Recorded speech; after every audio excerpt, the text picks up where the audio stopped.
মুস্তাফিজুর রহমানদের জন্য তৈরি করা হলো নতুন নিয়ম। আগামী আসরে 18 কোটি টাকার বেশি পাবেন না কাটার মাস্টার। এখন থেকে খেলোয়াড়দের পারিশ্রমিক রেখে দেবে বিসিসিআই। প্রথমবারের মতো চালু হতে যাচ্ছে এমন পদ্ধতি, যার সুবাদে লাভ লোকসান দুটি হতে পারে মুস্তাফিজের। আইপিএল এর এমন নতুন নিয়ম নিয়ে বাকিরা জানবো রিপোর্টে। আইপিএল 2026-এর নিলামে চড়া মূল্য ধরা হয়েছে কাটার মাস্টার মুস্তাফিজুর রহমানের। এবার আসরে নিজের ব্যক্তিগত সর্বোচ্চ পারিশ্রমিক পেতে পারেন তিনি। তবে তার আগে এবার নতুন নিয়ম প্রণয়ন করা হলো তাদের জন্য। এখন থেকে নিলামে কার্যকর হবে নতুন পদ্ধতি, যেখানে কপাল পুড়তে পারে মুস্তাফিজদের। যদিও দল পাওয়ার সম্ভাবনা রয়েছে প্রবল।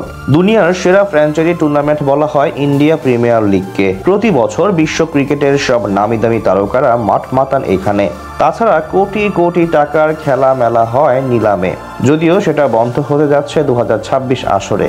আগামী মৌসুমের অকশন হবে চলতি মাসের 16 তারিখ। এবার অকশনে বাংলাদেশ থেকে নাম দিয়েছেন সাকিব আল হাসান এবং কাটার মাস্টার মুস্তাফিজুর রহমান, যেখানে সর্বোচ্চ ভিত্তিমূল্য 2 কোটি রুপি ধরা হয়েছে মুস্তাফিজের।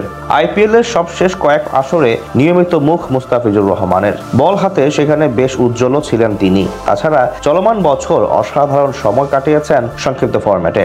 তার কারণেই অধিকাংশ ম্যাচে জয় পেয়েছে বাংলাদেশ। এই বছর 20টি আন্তর্জাতিক টি-20 ম্যাচে 26 উইকেট শিকার করেছেন তিনি। তার চেয়ে বড় কথা, ওভার প্রতি রান খরচের হার ছিল কেবল 6.07, যা একজন পেস বোলারের জন্য অবিশ্বাস্য।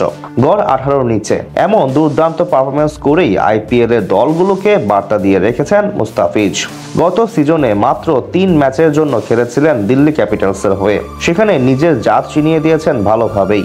উইকেট নেওয়ার পাশাপাশি ডেথ ওভারে ছিলেন কার্যকরী। তাই তো এবার আসরে চড়া দামে দল পেতে পারেন তিনি। তার আগে অবশ্য নতুন এক পদ্ধতি চালু করেছে বিসিসিআই, যার সুবাদে খেলোয়াড়দের পারিশ্রমিকের অর্থ চলে যাবে তাদের পকেটে।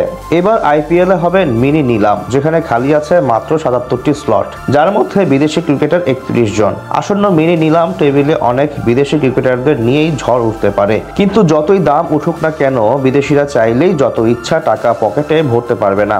সেই নিয়ে কড়া পদক্ষেপ নিয়েছে ভারতীয় ক্রিকেট বোর্ড বিসিসিআই। এবারের আইপিএল মিনি নিলামের জন্য নাম লিখিয়েছেন মোট 1355 জন ক্রিকেটার। 14টি দেশ থেকে ক্রিকেটাররা আছেন এই তালিকায়। 2 কোটি টাকা মূল্যে যে 45 জন ক্রিকেটারের নাম লিখেছেন, তার মধ্যে 43 জনই বিদেশি, যার মধ্যে উল্লেখযোগ্য নাম Cameron Green, Mustafizur Rahman, Liam Livingstone, Daryl Mitchell, Rachin Ravindra, Matheesha Pathirana ও ওয়ানিন্দু হাসরাঙ্গা। এখান থেকে ক্যামেরন গ্রিন, মুস্তাফিজুর রহমান এবং ডেভিড মিলারকে নিয়ে আলোচনা হচ্ছে অনেক বেশি। কিন্তু 18 কোটির বেশি দাম উঠবে না বিদেশিদের জন্য, কিংবা দাম উঠলেও 18 কোটি টাকার বেশি বেতন পাবেন না তারা।